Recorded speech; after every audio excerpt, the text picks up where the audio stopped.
हाँ जी sir. Sir Nayab Saini कह रहे हैं भी दरवाजे 24 घंटे खोल दिए हैं। चलो अच्छी बात है। हमने तो 4.5 साल में वहाँ पर आदमी तो बहुत दूर की बात है कि पक्षी उड़ता भी नहीं देखा।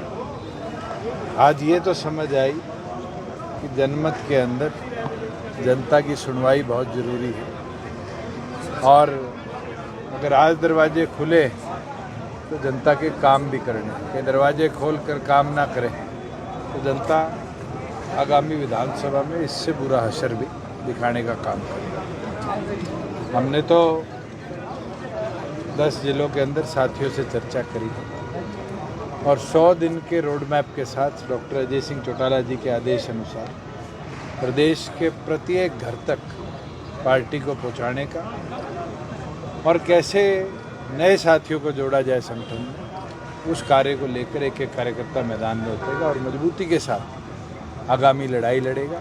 इस यूटर्न सरकार की पोल खोलने का भी काम करेगा। जिस प्रकार से आज चाहे प्रॉपर्टी आईडी पे यूटर्न लेने की बात हो, परिवार पहचान पत्र पे यूटर्न लेने की बात हो, सरपंचों की लिमिट में यूटर्न लेने की बात हो, साफ दिखता है कि जो कार्य खट्टर जी ने करे थे, सैनी जी उन सब पे यूटर्न लेना शुरू कर चुके हैं। और मेरे पास तो आज आयुर्वेदिक डॉक्टर आए थे, जिस तरह का प्रतिबंध रोज़गार में उन पर लगाया है, ये साफ दिखता है कि हरियाणा के लोगों को रोज़गार से वंचित करने के लिए हरियाणा सरकार कदम उठा रही है और जल्द इसके लिए भी और अन्य जो विषय लॉ एंड ऑर्डर के हैं, हम माह महीम को मिलकर जैसे ही 22 जिले कवर होंगे ज्ञापन भी सौंपेंगे कि प्रदेश के लॉ एंड ऑर्डर सिचुएशन को तुरंत कंट्रोल में लिया जाए, क्योंकि गृह मंत्री के तौर पर नायब सैनी पूरी तौर पर विफल रहे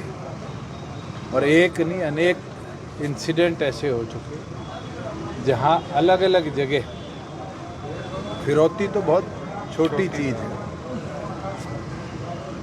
सरेआम गोलियां भी चलाई गई है, लोगों की जानें भी गई हैं, मगर गृह मंत्री के तौर पर नायब सैनी जी को ये समय भी नहीं मिला कि वो इन चीज़ों पर अधिकारियों की बैठक भी लें। जो प्रॉपर्टी आईडी का है, फैमिली आईडी का जो इशू है, जब आप उनके साथ सहयोगी थे तो क्या कभी कोई चर्चा हुई थी? उठाते रहे हैं, निरंतर कई चीज़ों में बदलाव भी लाई।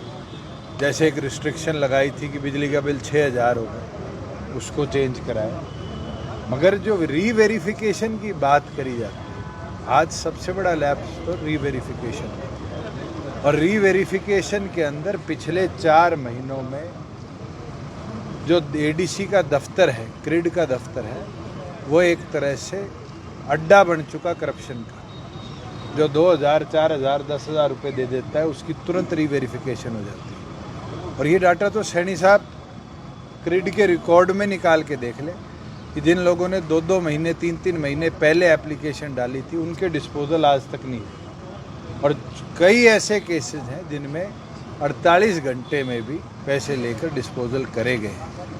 परिवार पहचान पत्र तो एक करप्शन का बहुत बड़ा अड्डा बन चुका है और जल्द तथ्यों के साथ इसकी भी हम पोल खोलेंगे। भूपेंद्र सिंह हुड्डा कह रहे हैं बीजेपी जा रही है, कांग्रेस आ रही है। पहले वो अपनी तो गारंटी ले ले कि वो रहेंगे नहीं रहेंगे।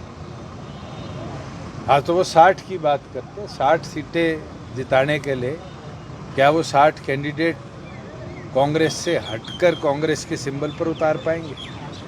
और अभी तो राज्यसभा का चुनाव है। आप लोगों ने मेरे आगे माइक लगाया था लोकसभा चुनाव में और पूछा था कि क्या सरकार अल्पमत में, मैंने कहा था है, पत्र भी भेजा महामहिम को। और उसके बाद जब पत्र चला गया और पत्र चले जाने के बाद कांग्रेस के विधायक भी भागकर गए, 2 गवर्नर को पत्र देकर आए। भूपेंद्र हुड्डा भी निरंतर बोलते रहे कि सरकार अल्पमत में, सरकार अल्पमत में। जब हमने कहा विपक्ष साझा उम्मीदवार उतारे तो सबसे पहले पीछे हटने वाला कोई व्यक्ति था तो भूपेंद्र हुड्डा थे और उनने भरे प्रेस कॉन्फ्रेंस में कहा हमारे पास तो नंबर ही नहीं है, फिर अल्पमत की बात कैसे करी? अगर आंकड़े नहीं हैं, विपक्ष को एक करने का दम नहीं रखते तो 60 लाने का दम कहाँ से रखते हैं? उन्होंने आपके पाले में गेंद डाल दी। उन्होंने कहा कि अगर मैं तो आज कहता हूँ एक साझा उम्मीदवार वो चुन ले, कोई शहीद के परिवार से चुन ले, कोई खिलाड़ी चुन ले, कोई ऐसा सामाजिक व्यक्ति चुन ले। और दे दूं सुझाव फ्री का, महावीर गुड्डू को ले लो। हरियाणा संस्कृति के अंदर पद्मश्री जीतने वाला तो इकलौता व्यक्ति है, मैं तो कहता हूं उनको चुन लो। नवीन जैन कह रहा है पहला हस्ताक्षर मैं करूंगा, दूसरा भूपेंद्र हुड्डा करने को तैयार है क्या? हमारे पास तो भानुमति का कुनबा था, 10 की बात करते हैं। मैं तो कह ही नहीं रहा, हमारे साथ 10 सिग्नेटरी है, सरकार गिरनी होगी, विप है। राज्यसभा के लिए पहला साइन मैं करूंगा, दूसरा भूपेंद्र हुड्डा करने को तैयार है।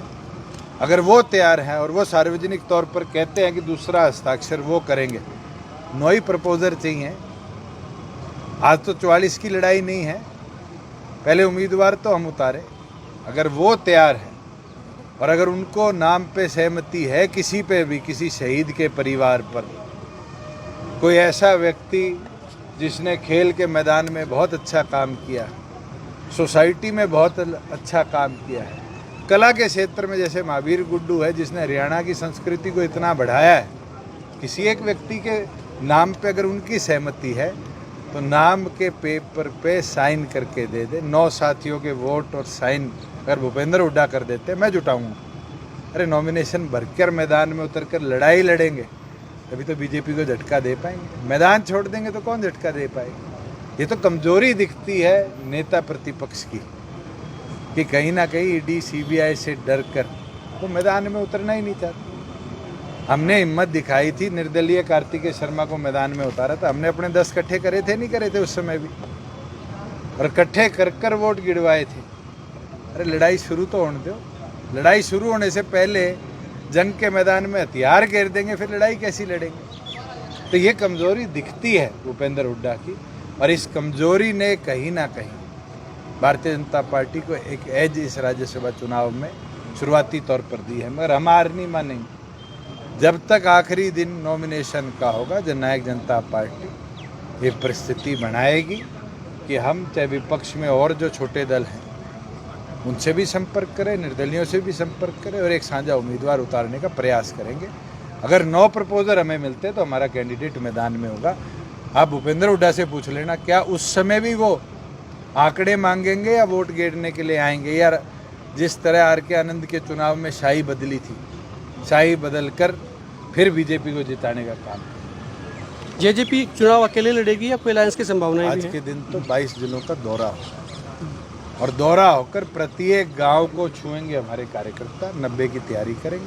आगे भविष्य में क्या होता है उसको तो ना आप जानते ना मैं जानता, मगर हाँ मजबूती से लड़ाई भी लड़ेंगे और अपनी तैयारी। बागी विधायकों को लेकर भी आपने सवाल उठाया था कि उनका देखिए, हमने कल भी स्पीकर से मुलाकात करी है और ये मांग करी है कि हम जो हमने एप्लीकेशन दी है उस एप्लीकेशन के ऊपर वो क्यों नहीं कार्रवाई कर रहे, और अगर वो नहीं करते तो फिर हम हाईकोर्ट का दरवाजा लीगल राय लेकर अपनाएंगे। कब तक है? और डायरेक्शन देंगे। अभी तो कल मुलाकात करके आए हैं। हरियाणा में गुंडागर्दी बहुत बढ़ रही है आपकी, हरियाणा में गुंडागर्दी बहुत हो रही है। मैं तो कह रहा हूँ कि गृह मंत्री का फेलियर है जो आज मुख्यमंत्री है।